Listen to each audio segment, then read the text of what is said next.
Vocês me perguntam quem sou eu e de onde venho. Eu sou, acho que é bom que fique registrado no começo do depoimento, para não ter que colocar uma etiqueta depois, né? Eu sou Dante Martinelli, Dante Ângelo Osvaldo Martinelli.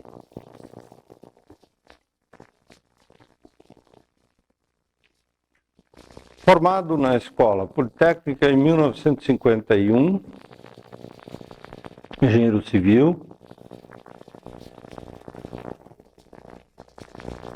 trabalhando alguns anos, na verdade de 51, 52 até 59, atividade profissional, e a partir de 54, na Escola Politécnica como assistente de pontes e grandes estruturas. O Dr. Pedro Gravina era o meu catedrático. 57, o Dr. Souto, que então era o diretor fundador da escola, me convidou para vir dar aulas aqui em São Carlos daquilo que eu ensinava como assistente na Escola Politécnica e montar um laboratório de estruturas, para o que ele tinha conseguido uma coisa então difícil, que era um primeiro auxílio do Conselho Nacional de Pesquisas. Em 57, eu passei a dar aulas aqui, vinha um dia e meio por semana, e no final do ano o professor me fez uma proposta que mudou minha vida. Vir para São Carlos, morar aqui e ficar praticamente em tempo integral, 4 dias por semana aqui. Por isso, em 58 eu vim para cá, por isso que eu digo que em 59 ainda tive um pouco de atividade profissional, 58, 59, profissional independente, né? Mas aí, positivamente, a escola passou a me absorver completamente a partir de 59, 60. Aqui em 61, 60 terminei, redigi minha tese de doutorado, que se valeu justamente de trabalho feito montando o laboratório de estruturas da escola.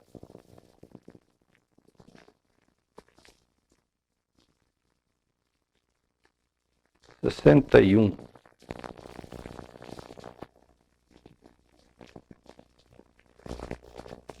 Me perguntam um resuminho da carreira, e lá vai ele. 61, doutorado, então em 58 comecei a montar o laboratório de estruturas. O trabalho do laboratório de estruturas me permitiu participar de diversos trabalhos interessantes que provocaram alguns problemas. A solução desses problemas, ou de alguns desses problemas, foi parar na minha tese de doutorado, abril de 61. E em 57 eu tinha começado a implantação, tinha iniciado as disciplinas de pontes e grandes estruturas, e a partir de 58 comecei a desenvolvê-las mais, já em 58 mexendo até com experimentação estrutural. O primeiro curso de experimentação estrutural eu dei em 59, escrevendo algumas apostilas de pontes. 61, rapidamente, senão eu só falo de mim, né? 61, Laboratório Nacional de Engenharia Civil, graças a uma visita que o então diretor e fundador do laboratório, o engenheiro Manuel Rocha, tinha feito à escola, tinha visto as poucas coisas que eu já tinha conseguido fazer aqui, me ofereceu uma bolsa do Laboratório Nacional de Engenharia Civil. Eu fui uma personagem interessante e acabei estando no laboratório no LNEC de Lisboa com bolsa deles. Passei lá metade de 61 e 62, com algumas outras visitas. Voltei em 63, assumi minha atividade docente aqui na escola. Comecei a implantar mais disciplinas optativas. Comecei a lecionar estruturas em casca, por exemplo, uma coisa que se fazia muito pouco na época, ainda hoje se faz muito pouco, infelizmente. Continuei a expandir o laboratório, conseguindo um pouco de instalações, um pouco mais de recursos. Recursos era graças a trabalhos experimentais que nós fazíamos e com os quais nós ganhávamos uma renda industrial. Essa renda industrial era recolhida aos cofres da reitoria e depois nós podíamos usá-la em coisas mais diversas relacionadas com a nossa atividade didática ou de pesquisa, desde comprar livros até visitar outras instituições, pagar pessoal, comprar material, e com isso o laboratório foi crescendo.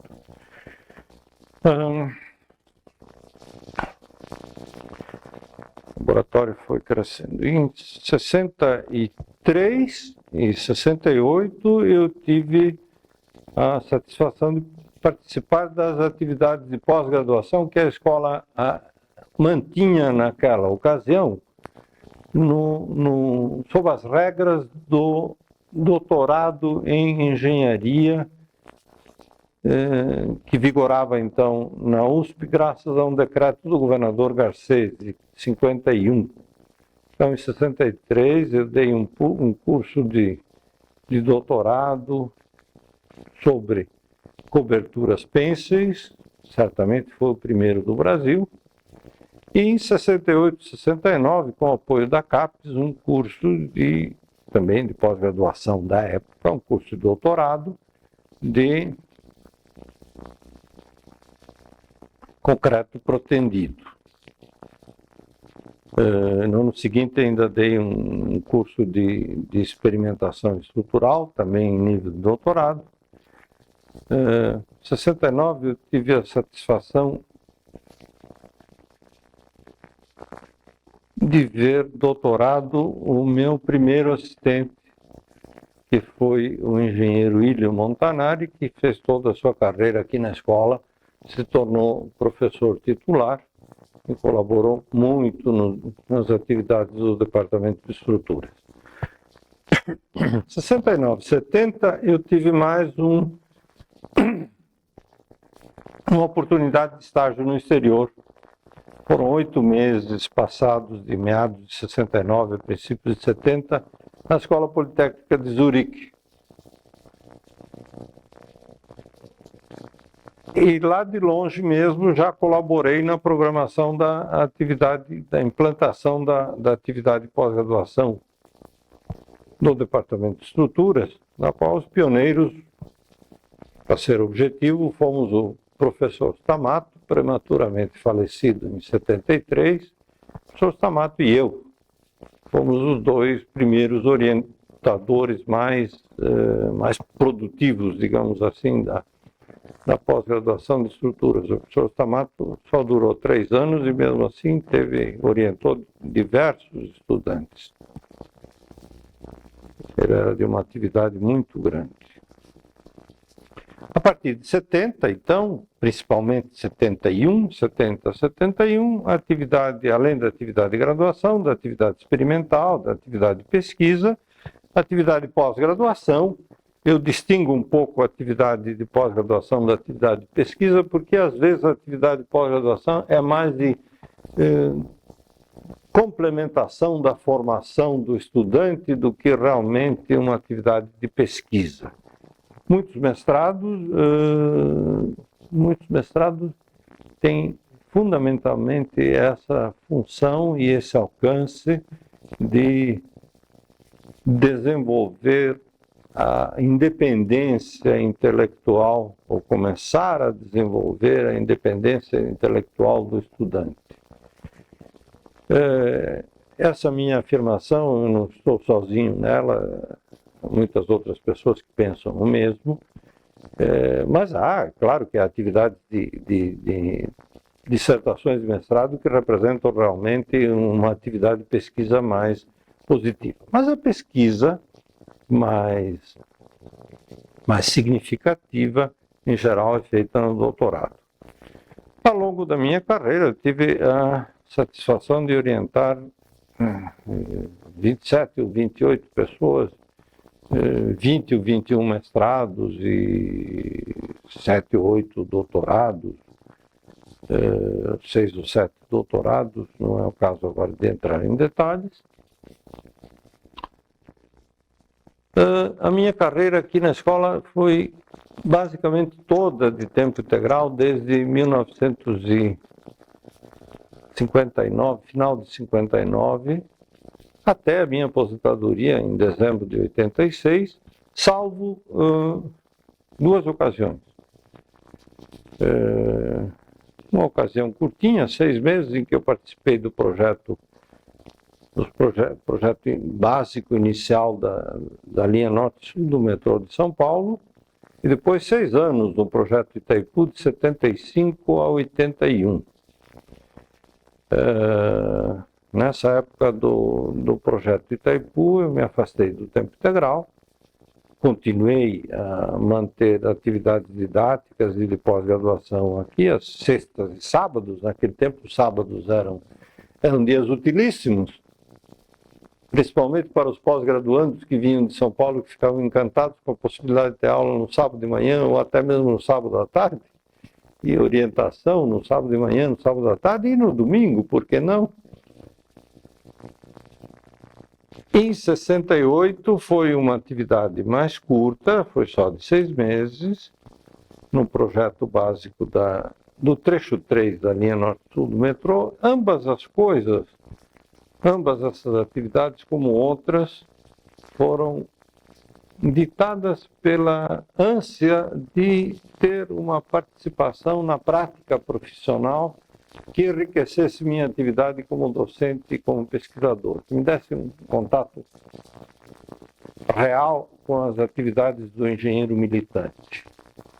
Eu já tinha tido atividade de engenheiro militante de 51 a 59, como já disse. Na verdade, eu tinha sido um pouco militante ainda, um bocado militante no tempo da Politécnica, principalmente como agrimensor, como ajudante de calculista de estruturas, mas 51 a 59, e depois na atividade de extensão de serviços à comunidade, que nós começamos a fazer trabalhos, não somente trabalhos experimentais, mas trabalhos também de projeto. Por exemplo, trabalhos de projeto para o DR de Araraquara, que nos permitiu projetar diversas pontes e viadutos aqui na região, sempre auferindo a renda industrial que depois permitiu pagar durante muito tempo muitos auxiliares técnicos do laboratório. E essa atuação de extensão de serviços, além de servir a comunidade, servia a nós, docentes de tempo integral, para ou não perdermos o contato com a prática profissional, que era o meu caso, ou até começar a ter algum contato com a prática profissional, como foi o caso de alguns dos docentes de estudantes que se tornaram assistentes, pós-graduandos, mestrandos, doutorandos, sempre aqui dentro da escola. Eu acho que essa extensão de serviço à comunidade é muito importante para as escolas que têm um corpo docente composto, na sua maior parte, de docentes de tempo integral. Situação essa que é muito importante, eu diria quase vital, para o bom funcionamento de uma escola de engenharia nos termos em que nós a vemos hoje e há muito tempo. Eu faço um parêntese, porque no meu tempo de estudante, as escolas de engenharia se caracterizavam por serem,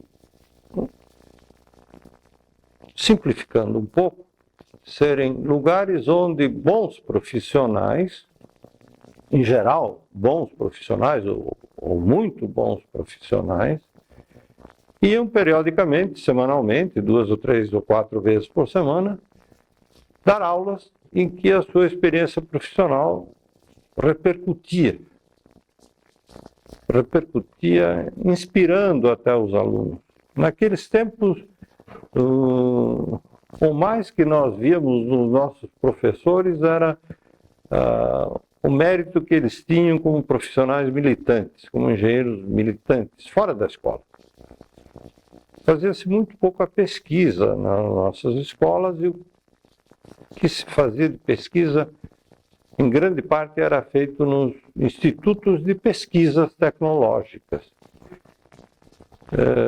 Instituto de Pesquisa Tecnológica de São Paulo, Instituto Nacional de Tecnologia no Rio, Instituto de Tecnologia do Rio Grande do Sul, por exemplo. Isso tudo seria mais um depoimento. Vamos parar por aqui, mas dizer que emendar aqui com uma observação, um pioneirismo da Escola de Engenharia de São Carlos.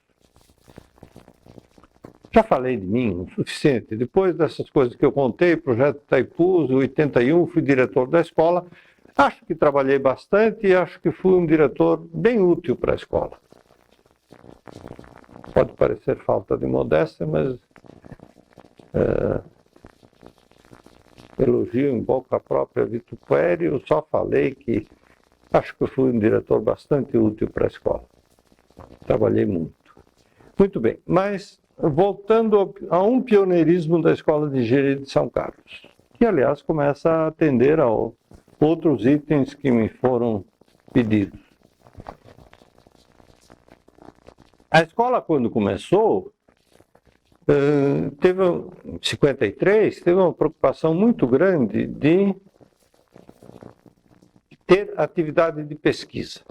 Basta ver aquele dístico do primeiro diretor, o Dr. Souto, aqui que eu cito de memória mais ou menos, mas nesta casa se busca a verdade científica e sua aplicação ao domínio da natureza, para o bem da sociedade.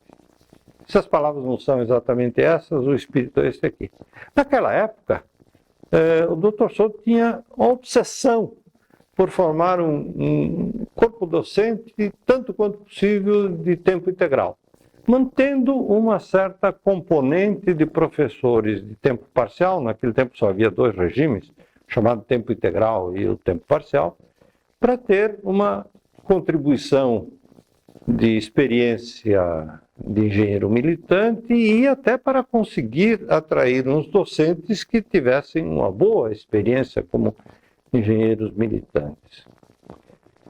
Claro que no começo foi fácil, porque os professores de matemática, física, química ficaram deliciados, em geral, com a possibilidade de estarem em tempo integral, que era mais ou menos a situação que eles tinham em geral.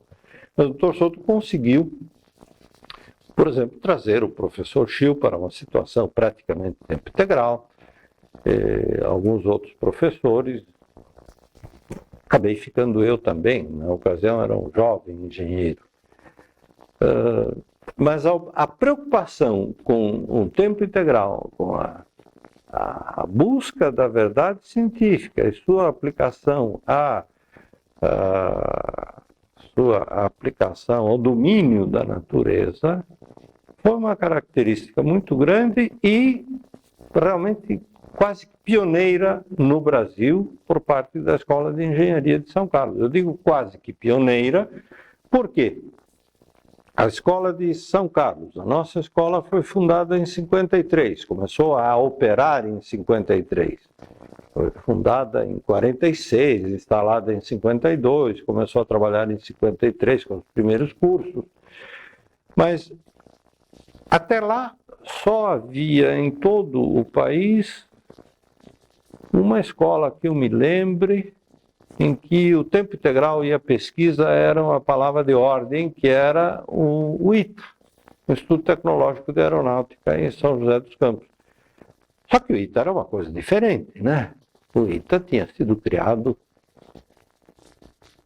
pelo governo federal, pelo Ministério da Aeronáutica, para ser o núcleo da engenharia aeronáutica e da capacidade aeronáutica do país.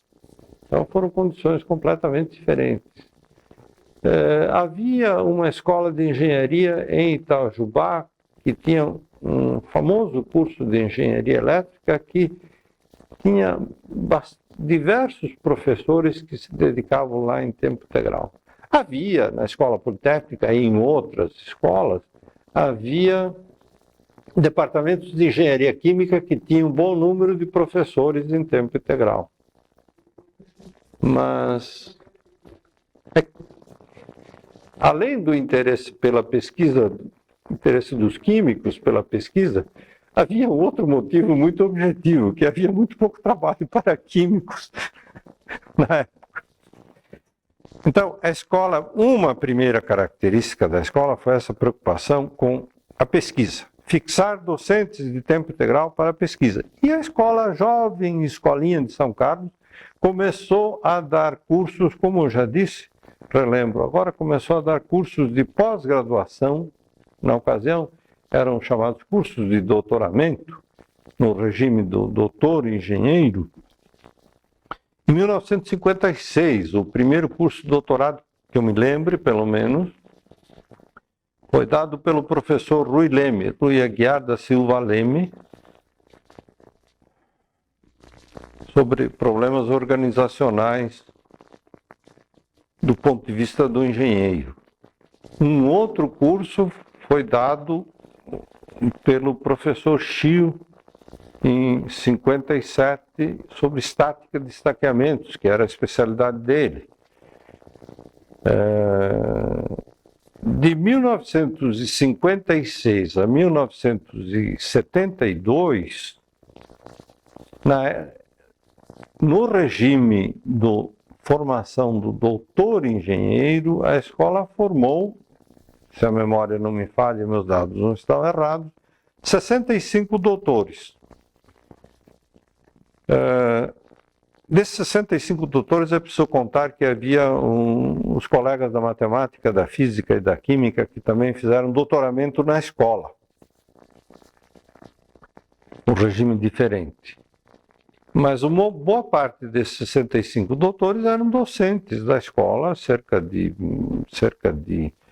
45, que fizeram seu doutoramento aqui na escola desde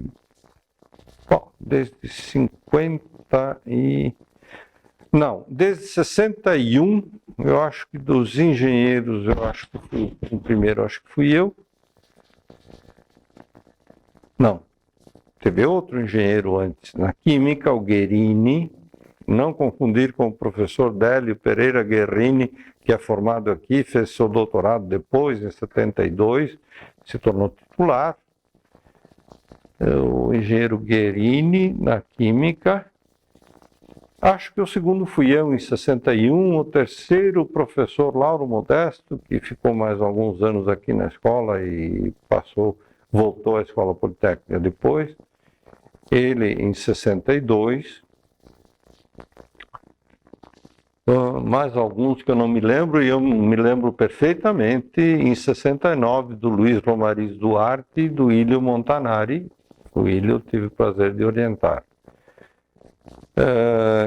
72 foi o último ano de vigência do regime do doutor engenheiro, então numerosos, boa parte dos docentes da escola fizeram seu doutorado nos últimos anos desse período, digamos de 68 a 72.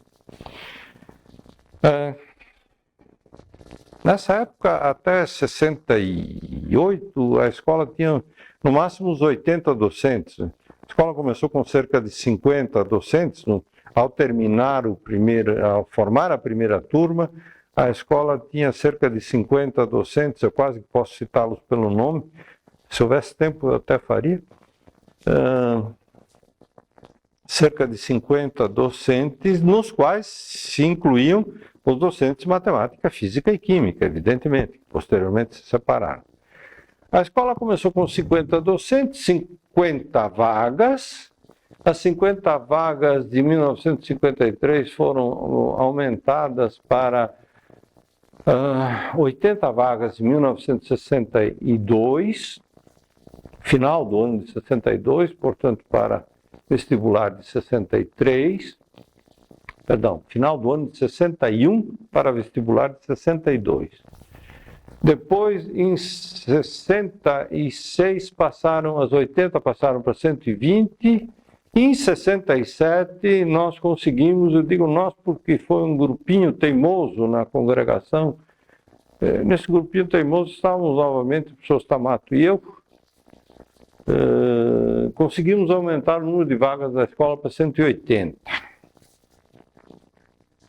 Esse número de 180 ficou sendo de 180 até 1985, quando se conseguiu implantar o curso de arquitetura com mais 30 vagas, que, salvo engano, agora são 40.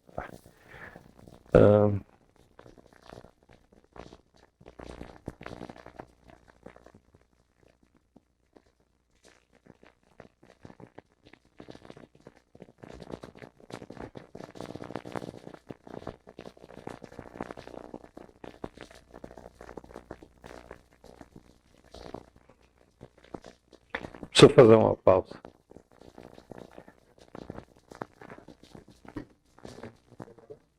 Só uma pausazinha para ver onde eu estou, porque não, eu começo. Diga. Porque tem tanta coisa para falar que eu pego numa coisa, escapo para um lado. Você falou da introdução do início do funcionamento dos cursos de graduação, né? Se quiser agora, você abordou também a situação, se quiser falar para a experiência sobre a atividade no início, pode ser uma coisa interessante. Sim. Agora, talvez houvesse mais coisa para... Quanto tempo tenho ainda? A meia hora, mais ou menos? 20 minutos? Então, talvez mais alguma coisa sobre o que a senhora me dizia. Estamos em off, né? Atividade de pesquisa.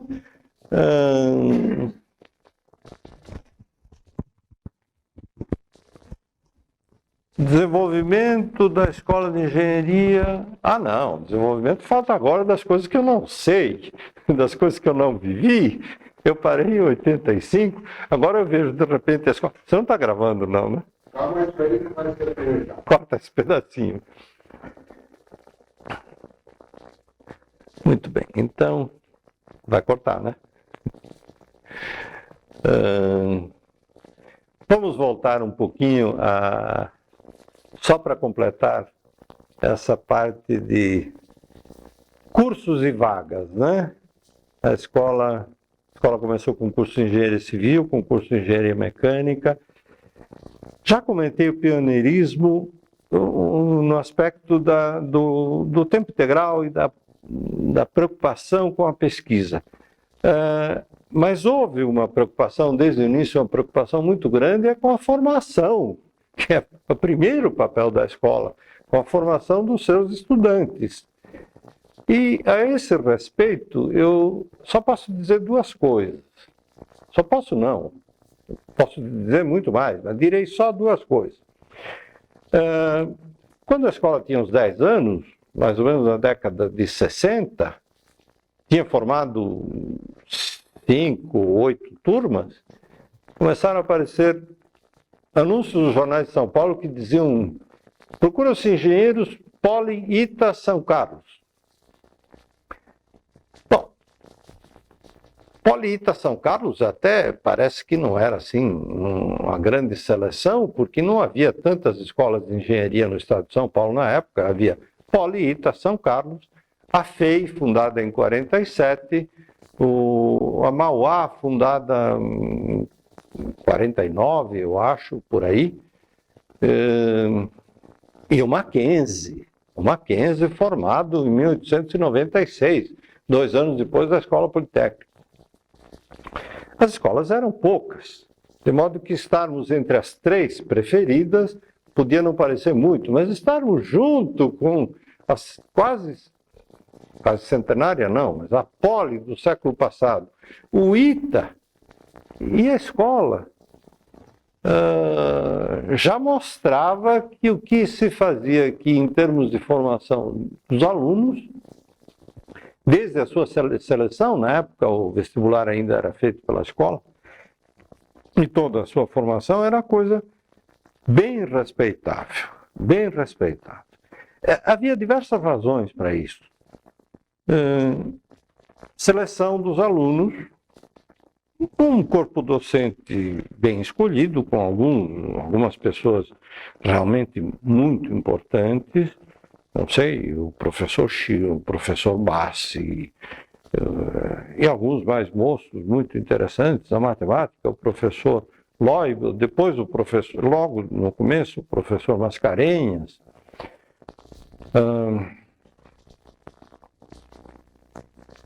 Porém, a cidade pequena, o tempo integral, as turmas pequenas também ajudavam, faziam com que houvesse uma interação muito grande entre professores e alunos.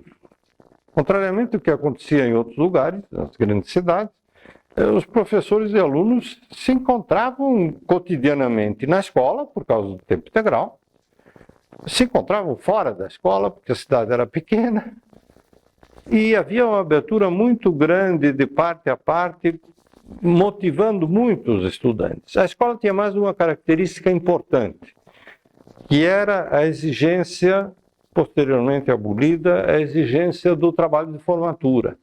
O trabalho de formatura, que depois foi extinto em 70 ou 71, não me lembro exatamente, em que condições, porém, eu me lembro bem, o trabalho de formatura era, na verdade, o primeiro trabalho bem individual que o aluno fazia. Não o trabalho que os professores passavam para todos os alunos, mas sim um trabalho em que havia às vezes uma iniciativa de estudo por parte do estudante, ou uma proposta por parte do docente, um encontro entre os dois e um trabalho pessoal do estudante. Era o primeiro trabalho mais individual que o estudante fazia. E nós tivemos a oportunidade de ter alguns trabalhos de formatura que eram verdadeiras dissertações de mestrado. Eu tenho certeza que se poderia cotejar trabalhos de formatura daqueles 13 ou 14 anos em que houve esse trabalho, com muitas dissertações de mestrado. Infelizmente, isso acabou quando, aumentando o número de vagas da escola e não aumentando correspondentemente, não aumentando tanto o corpo docente,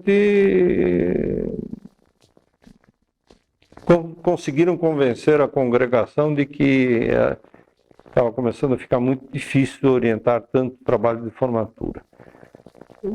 Na verdade, se a gente pensasse em regime, seriam 180 vagas a partir de 67, portanto, a partir de 5 anos depois, a partir de 71, 180 trabalhos de formatura e aproximadamente 150, 160 professores, que depois se tornaram 180, que depois se tornaram 200.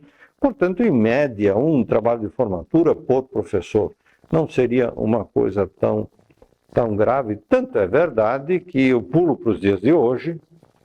No ano passado, a escola formou cerca de 260 mestres e doutores. Eu não me lembro bem o número que está no jornalzinho da USP, são 257, com 205 docentes. Alguns dos quais 180 titulados pelo menos com título de doutor, dos quais 180, provavelmente uma parte são doutores novos, então, digamos, 150 doutores não tão novos, ou 180 doutores para orientar trabalho de formatura, Não, 150 doutores não tão novos para orientarem mestrados e doutorados. Dá em média, dá quase 2 orientados por docente, de mestrado ou doutorado. O trabalho de formatura é algo mais simples. Acho uma grande pena que a escola tenha desistido de ter o trabalho de formatura, que é engraçado, começou aqui e depois foi implantado em algumas outras escolas, principalmente de economia e administração e contabilidade, nas quais esse trabalho de formatura se mantém. Mas então, voltando atrás, a escola com 50 vagas, 80 vagas, 120, 180 em 1967 e depois não se conseguiu mais aumentar até 1985. Tentativas diversas foram feitas, eu pessoalmente fiz tentativas diversas antes de ser diretor e no tempo de diretor, mas houve muita oposição e a oposição tinha um certo sentido. O certo sentido era principalmente ligado às dificuldades, penúria de instalações da escola. A escola viveu muito tempo com muito pouca sala de aula, muito pouco espaço para laboratório, muitíssimo pouco espaço bom para laboratório. Por exemplo, o Departamento de Estruturas ganhou suas primeiras instalações mais ricas em 1975. Antes disso, nós trabalhávamos em instalações, em laboratório principalmente, improvisado. Salas de aula havia uma escassez muito grande, instalações de professores muito grandes, sala de estudo não havia simplesmente. Então, daí, em parte a dificuldade de aumentar o número de vagas. A outra dificuldade é que o corpo docente precisava amadurecer. O corpo docente precisava amadurecer e talvez certos aumentos de número de vagas, que alguns de nós pretendíamos, talvez tivessem sido um pouco prematuros. Porque hoje a escola com 50 anos, vejo que tem 205 docentes, dos quais 180 com título de doutor, pelo menos. Vamos imaginar que o título de doutor significa a maioridade científica, intelectual, docente, do docente. Docente que necessariamente é um mais ou menos pesquisador. Hoje a escola, portanto, tem de 205 docentes, 25, 12%, que são ou apenas diplomados ou têm apenas um mestrado, os outros todos têm doutorado ou uma experiência ainda maior, uma formação mais aprofundada. Em 1983, por exemplo, eu me lembro que um balanço que eu fiz como diretor, era que a escola tinha 65% dos seus docentes entre apenas diplomados e mestres. 67%, para ser mais preciso, 2/3. 1/3 dos docentes, eram cerca de 200 docentes, o número varia um pouco de ano para ano, vamos fixar em 200 docentes, 1/3 dos docentes era doutor ou livre-docente, ou associado, ou titular. Os outros 2/3 eram apenas diplomados ou tinham um mestrado, às vezes um mestrado recém-feito. Metade cada um, metade auxiliar de ensino e metade mestre. Esse 67% era um número extremamente preocupante. porque a média da USP, por exemplo, eu me lembro bem, que a média da USP era de 44% de auxiliares de ensino de mestres contra os 67% da escola. Nessa época, os 67%, então, devem ser contrapostos aos 12% que a escola tem hoje, o que mostra como a escola se desenvolveu, como realmente prosseguiu sua caminhada com passos cada vez mais firmes. Eu me lembro que uma grande satisfação foi terminar o meu mandato de diretor vendo que dos 32% ou 32% dos auxiliares de ensino esse número tinha sido reduzido a cerca de 12%. Os outros tinham passado a ser mestres e alguns tinham conquistado o título de doutor. Então, tínhamos conseguido reduzir, com o esforço de todos, a porcentagem de auxiliares de ensino de 33% para 12%. Hoje são 12% auxiliares de ensino e mestres. E 88% são pelo menos doutores. Quando alguém me perguntar como é que a escola se comportou ao longo dos 50 anos, bom, só isto já é um testemunho sintético. A escola hoje, não sei há quantos anos, a escola hoje tem um corpo docente quase que totalmente em tempo integral, parece que 185, e tem 180 que são pelo menos doutores. Provavelmente quase todos eles em tempo integral. Então, evidentemente, a atividade de pós-graduação deve ir bem. E tanto vai bem que no ano passado são quase 260 mestres e doutores. Veja como a diferença dos nossos tempos. A escola tinha conseguido formar uns 45 doutores, fora os matemáticos, físicos e químicos, doutores e engenheiros, entre 56 e 72, o que dava uma média de 3 por ano. Depois, em 1983, os doutores eram 50, 52, 53, não tinha havido grande evolução em 11, 12 anos. Hoje a escola tem pelo menos 180, então só isto já basta. As instalações da escola, basta ver hoje as instalações para sentir que, numa visão rápida, a voo do azul, uma vista panorâmica, a escola está, diria que, muito bem instalada. Não sei se o muito bem instalada é a visão de quem esteve aqui durante o primeiro terço de século, mas certamente está bem instalada, o que é muito importante para o desenvolvimento do ensino e da pesquisa. Eu quero crer que o corpo de funcionários também deve ter se beneficiado de melhoras com a implantação de carreira para os funcionários. Não sei se as melhoras foram suficientes. Há 20 anos atrás, essa era um problema muito sério.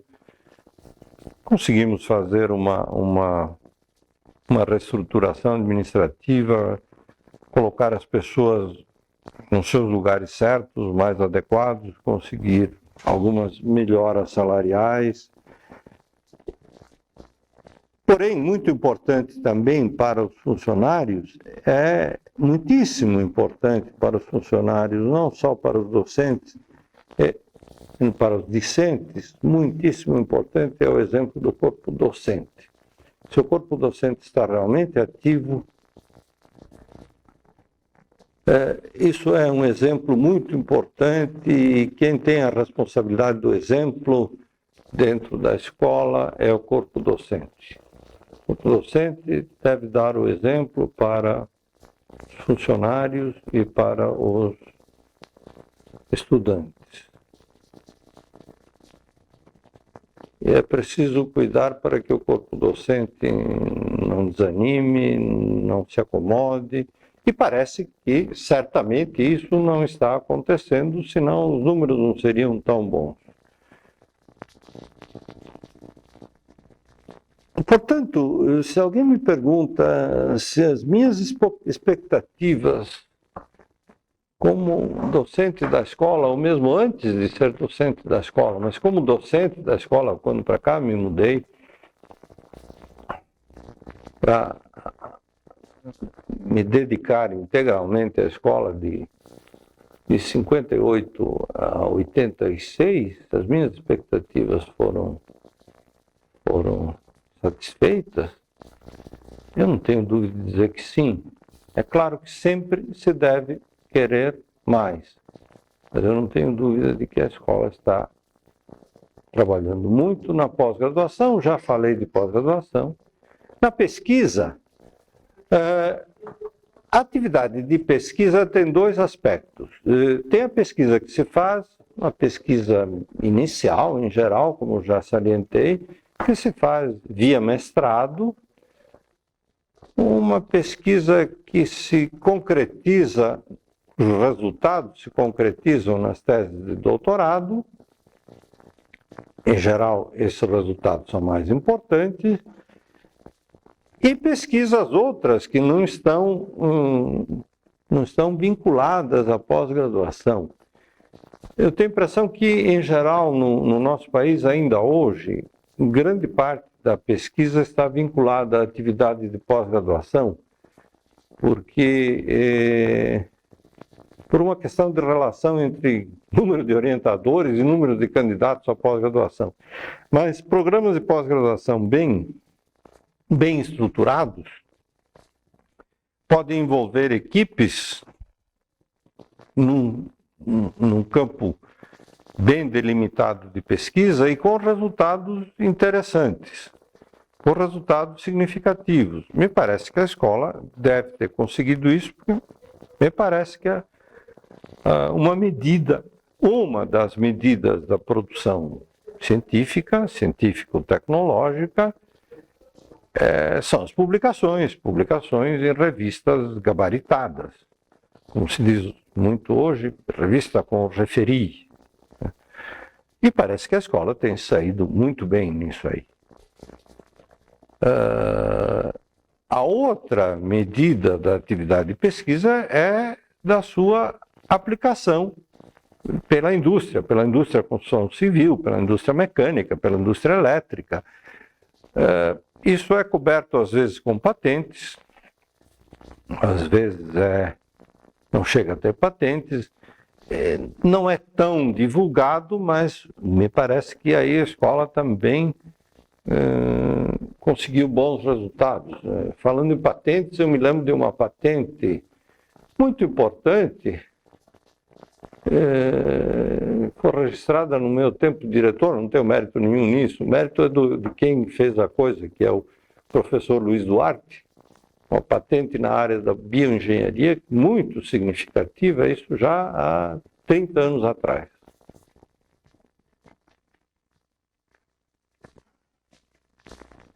Portanto, quanto à confirmação das expectativas, quanto ao desenvolvimento da escola, seus objetivos, formação profissional, transferência de resultado de pesquisa e prestação de serviços à comunidade, me parece que a prestação de serviços vai indo muito bem. Realmente, disso, eu sinto muita falta de algum meio de comunicação que conte um pouco o que a escola está fazendo, divulgue um pouco mais o que a escola está fazendo. O meio de comunicação que existe entre nós é a revista do Instituto de Engenharia, mas aí eu não tenho visto muita coisa da escola, acho que a escola não tem essa preocupação. Ia se criar aqui na escola a revista de Engenharia e Arquitetura, nem sei se foi criada efetivamente.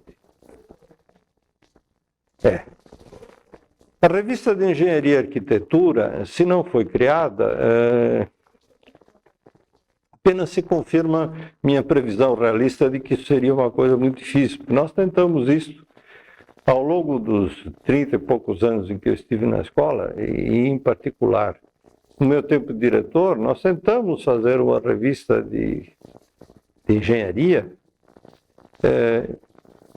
Chegamos a tentar querer juntar esforços com a Escola Politécnica. Seriam duas escolas significativas juntando-se. Mas é muito difícil manter uma revista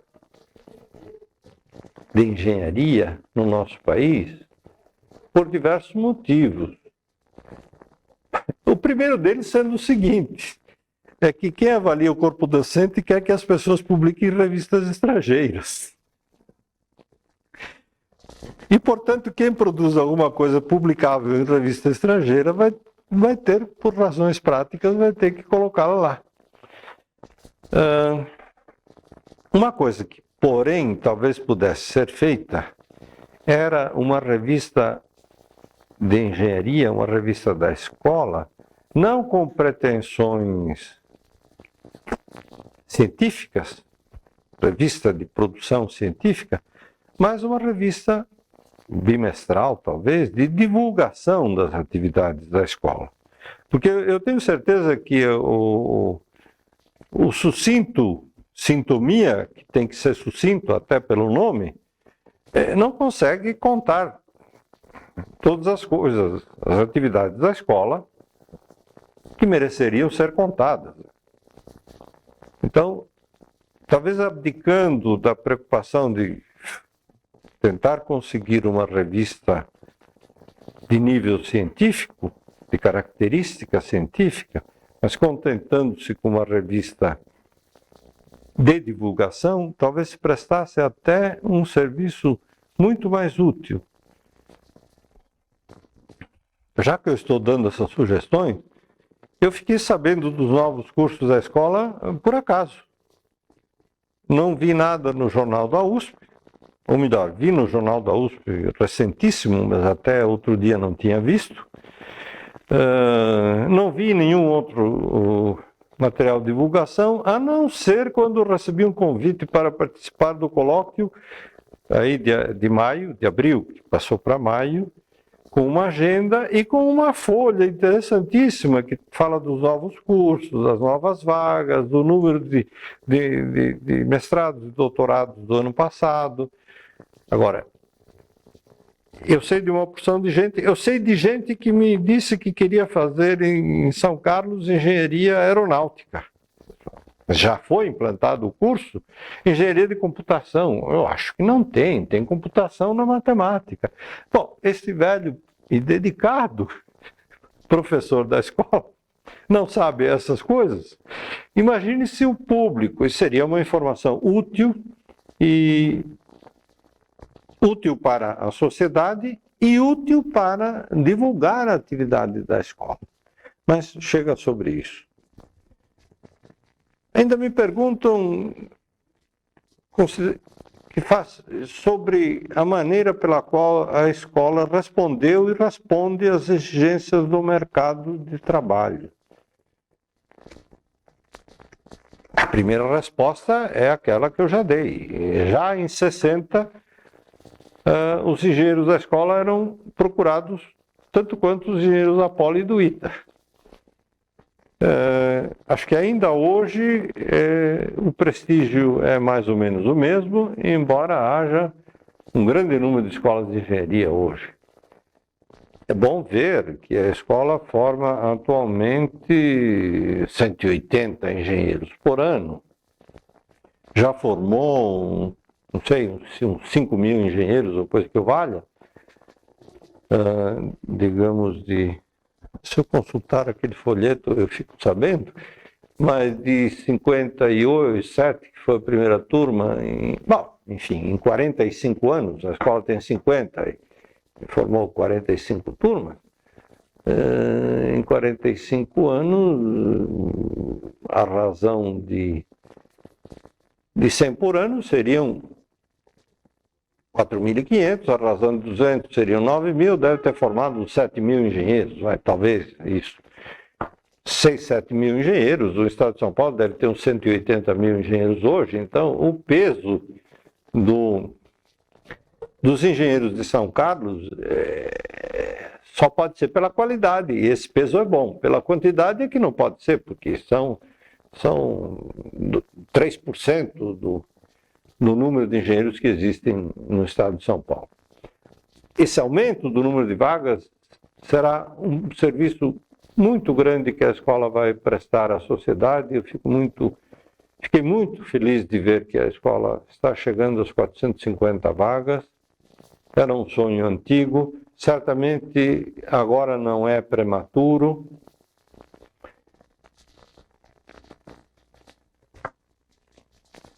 Fico comovido com essa evolução da escola.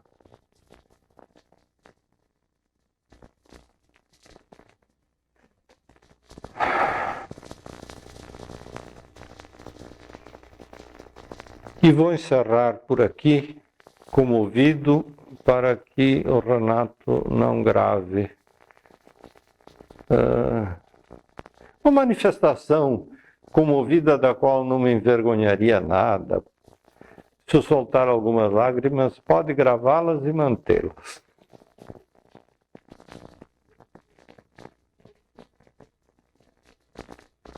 Parabéns a todos que trabalham aqui e a todos os que trabalharam aqui.